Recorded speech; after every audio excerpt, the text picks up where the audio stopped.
Bonjour à tous, aujourd'hui je vous emmène dans les Hauts-de-France, près de Saint-Quentin, où Charles-Henri vient de s'installer en grande culture en parallèle à son métier d'assistant notaire. Allons voir comment il arrive à cumuler ces deux métiers.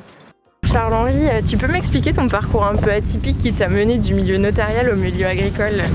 Alors moi j'ai fait un parcours universitaire en droit à Lille et puis après l'école de notaire j'ai une opportunité qui s'est présentée pour travailler proche de l'exploitation familiale et naturellement je me suis spécialisé en droit rural, droit des sociétés, ce qui m'a permis de concilier un petit peu le travail à l'exploitation et le travail juridique en droit rural. Justement, ton père il est agriculteur et toi tu étais passionné par ce milieu-là. Comment ça se fait qu'aujourd'hui tu aies repris cette exploitation ? En fait, revenir à temps plein sur la ferme, ça a toujours été mon objectif.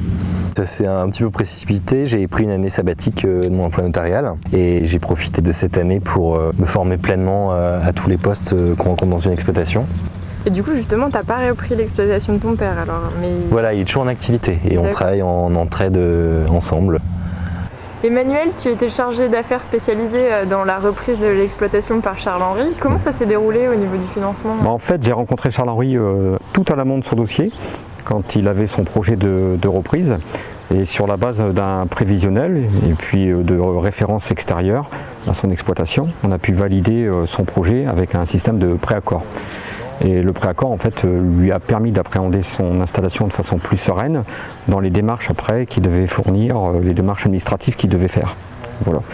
Et tout ça en synergie avec le cabinet comptable qui l'accompagnait et puis l'avocat qui était chargé du montage juridique du dossier.